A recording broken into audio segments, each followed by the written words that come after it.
अनिल परब बोलतायत. अंतिम निर्णय कुठल्याही क्षणी जाहीर केला जाऊ शकतो. जवळपास सगळं संपलेलं आहे. दोन्ही पक्षाचे सर्वोच्च नेते कुठल्याही क्षणी या बाबतीतली अधिकृत घोषणा करतील.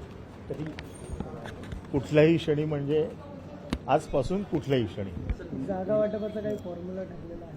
हे ज्या वेळेला जागा वाटप म्हणजे घोषणा होईल अधिकृत, त्यामध्ये सगळ्या गोष्टींची उत्तरं दिली जातील आणि तुम्हाला सगळ्या गोष्टींचे जे काही अपेक्षित प्रश्न आहेत हे त्या ज्या वेळेला याची घोषणा केली जाईल त्यावेळेला तुम्हाला कळवलं जाईल. मुंबईत काही अशा जागा आहेत जिथे तुमची आणि मनसेची दोघांचीही ताकद समप्रमाणात आहे, जसे दादर असेल, माहीम असेल, वरळी. तिथली वाटाघाटी नेमकी कशी केली जाणार? या सगळ्यावरती चर्चा झालेली आहे. सगळे प्रश्न सुटलेले आहेत. मी तुम्हाला हेच सांगितलं की अंतिम निर्णय कुठल्याही क्षणी जाहीर केला जाऊ शकतो. शरद पवार गट तुमच्यासोबत येतोय का? किती जागा सोडल्या जात आहेत शरद पवार गटाला? ह्या सगळ्यावरती चर्चा चालू आहे. बऱ्याचशा गोष्टी त्या देखील संपलेल्या आहेत आणि म्हणून म्हटलं की हे सगळे निर्णय आत्तापासून कुठल्याही क्षणाला जाहीर होऊ शकतात.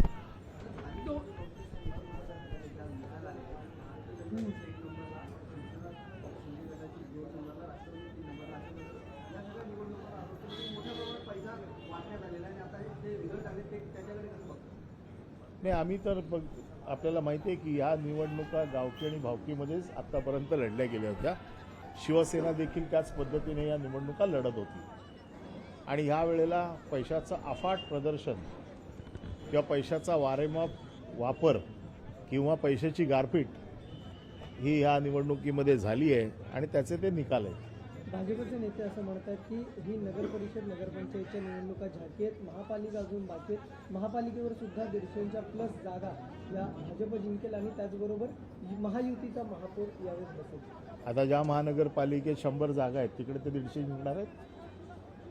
त्यामुळे जशा निवडणुका समोर येतील त्यावेळेला प्रत्येक पक्षाची काय ताकद आहे ही त्या निवडणुकीत बघितली जाईल आणि दाखवली जाईल. भाजपनं असं पण म्हणालेलं आहे, काँग्रेसनं सरसी केलेली दिसते. काँग्रेसला चांगलं यश मिळालेलं आहे. भाजप आणि शिंदेनंतर काँग्रेसने सुद्धा आपलं चांगलं खातं उघडल्याचं पाहायला मिळतंय. मुंबईत मात्र ते स्वबळावर आहे. त्यांनी स्वबळाची घोषणा केलेली आहे. आम्ही देखील पूर्ण तयारी करतोय निवडणूक लढायची. आम्हाला एक गोष्टीचा विश्वास आहे की मुंबईची जनता ही नेहमी शिवसेनेबरोबर आणि ठाकरेंबरोबर राहिलेली आहे. यावेळेला दोन्ही ठाकरे एकत्र लढत आहेत. त्यामुळे मुंबईतली जनता ही 100% ठाकरेंबरोबर राहील असा आमचा विश्वास आहे. 2 दिवसात तारीख आहे.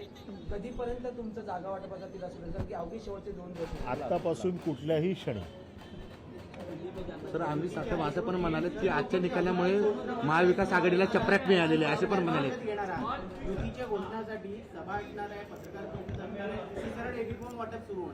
या बाबतीत मी पुन्हा एकदा सांगितलं की या बाबतीत दोन्ही नेते हे ठरवतील की कशा पद्धतीने ह्याची घोषणा करायची आणि आपल्याला कळवलं जाईल. लवकरात लवकर आपल्याला कळवलं जाईल त्या बाबतीत. सर भाजपनं असं पण म्हणालेलं आहे सर के विषय पर सर कब तक क्लैरिटी जो है दोनों पार्टियों की तरफ से आएगी और सीटों के बंटवारे को लेकर क्या कुछ स्थिति है? अभी से इस समय से आगे कोई भी समय पे इसकी घोषणा हो सकती है. आपके मन में जो प्रश्न है उसका सभी का जो कुछ उत्तर है वो वहाँ पर दिया जाएगा. दोनों पार्टियों के सर्वोच्च नेता है, वो दोनों पार्टियों के सर्वोच्च नेता आपके सामने आएंगे और इसकी ऑफिशियल अनाउंसमेंट हो जाएगी. Thank you. चल ही क्षणी युती संदर्भात घोषणा होईल. सगळी काही चर्चा अंतिम झालेली आहे असं अनिल परब यांची माहिती आहे. त्यामुळे कोणत्याही क्षणी ठाकरे बंधूंच्या युती संदर्भात निर्णयाची घोषणा होऊ शकते. लवकरच ठाकरेंची सेना आणि मनसे युती संदर्भात घोषणा करण्याची शक्यता वर्तवली जाते. लोकशाही मराठी ऐका, पहा, जागरूक रहा.